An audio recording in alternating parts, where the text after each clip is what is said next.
Hey there guys, I'm Sonic Ghost. Hey guys, SaxDude26 here. Hey, look, it's a game we're doing before its predecessor. I'm Kimizer LP. Oh my god, Waves, it's Sony's E3 conference all over again. I'm Aaron the Great 695. And welcome to our Sonic Advance 2 playthrough.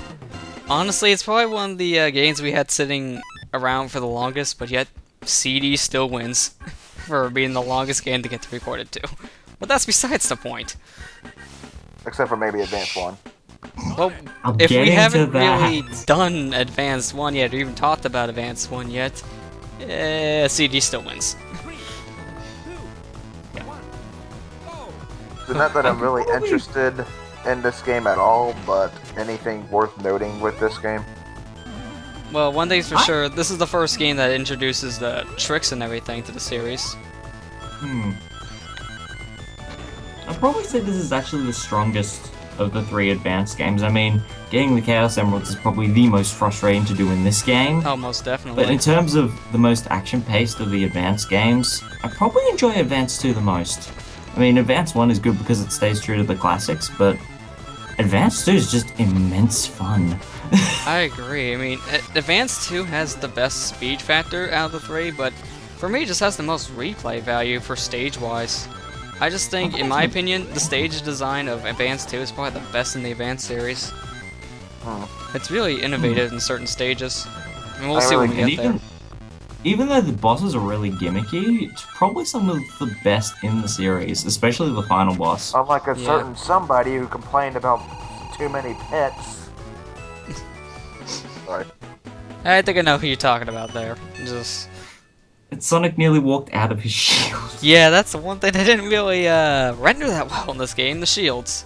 Especially how bad or flickering they have, because since I'm recording this off the Game Boy player, which would have the exact same issue on emulator, the flicker with the shields really freaks out Sonic when he's moving at a fast pace.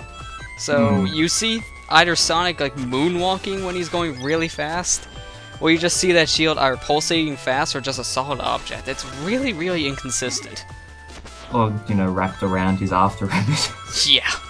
It's really inconsistent, and this was with my very old setup.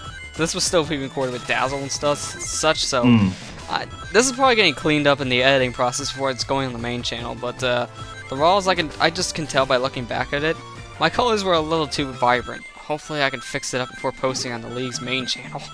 Gee, did you say I'm that picky? Well, no, it's the thing is, I'm just looking at the stages like, wow, this is way too bright, hurting my eyes.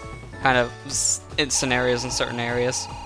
Sure, I'm pretty sure it's normally this bright when you play it on an emulator as well. For the emulator, yeah, but emulators always brighten them up.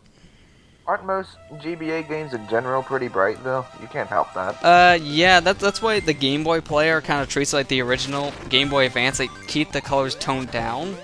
Because if you play these games with a strong backlight, you really notice a lot of colors and everything really pop. But some games, they pop too much. And the reason they do that is just because you don't have a backlit screen, you're trying to see this game in the dark, so bring up the colors a little bit and make it a little bit easier on the eyes.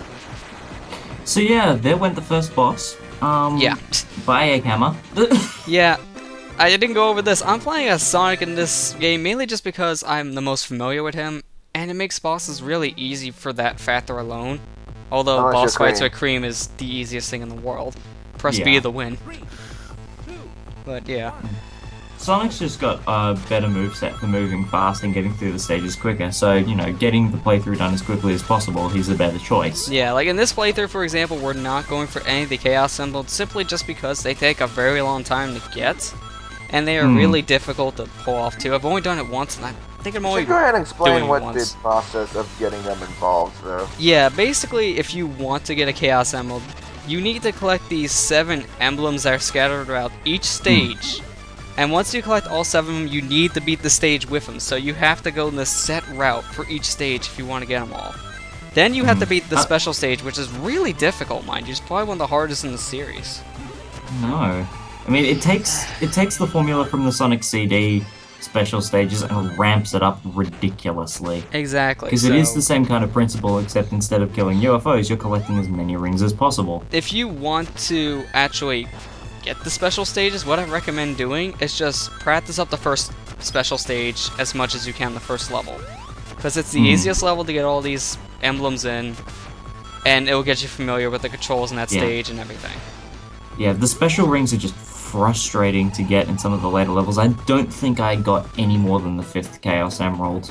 And I was playing as Knuckles, so, you know, climb walls, glide, to, you know, better expand what parts of the level I could actually get to, and yet I could still only get 5. If I remember correctly, when I did this, it took me, I would say maybe a month or two. It's just because not only were the special stages hard, but I had to use a guide for it, so it was kind of inconsistent. And it took me a while to find admission, I kind of may have needed to use save states. Well, when I played this thing on my Game Boy Advance, I was screwed. Yeah. So looking forward to that Retron 5 being able to save state on an actual cartridge. Indeed. I wonder how that would work. Good lord. I wonder how it worked too, but I'm really looking forward to it now after hearing about it. But we mentioned earlier we're not doing any of the special stages, but I won't be going into a special stage, but we'll be showing what you get for it. Basically, by getting all the Chaos Emeralds, the only real thing you get is the true ending of the game, so the true final boss and the true credits. That's how's usually been going in Sonic games.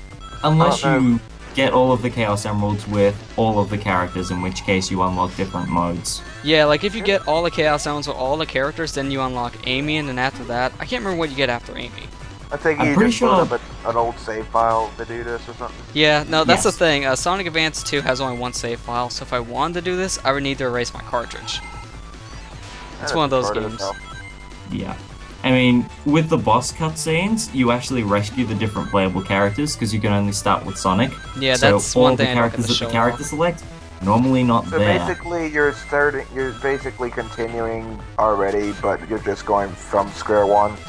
Basically, I'm just playing from the beginning to the end. Really, besides special stages, we are missing those little cutscenes saving the characters, but they're nothing very major. It's just you save a character in each little area of the game, and then they just say like special things like, "Hey, thanks for saving me. I'm gonna help out in the adventure," stuff like that.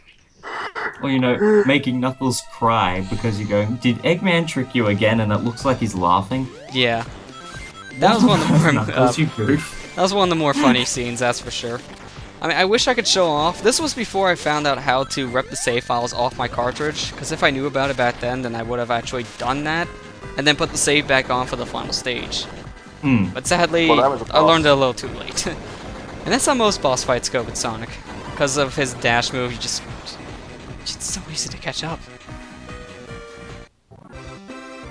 Just makes mincemeat out of these things.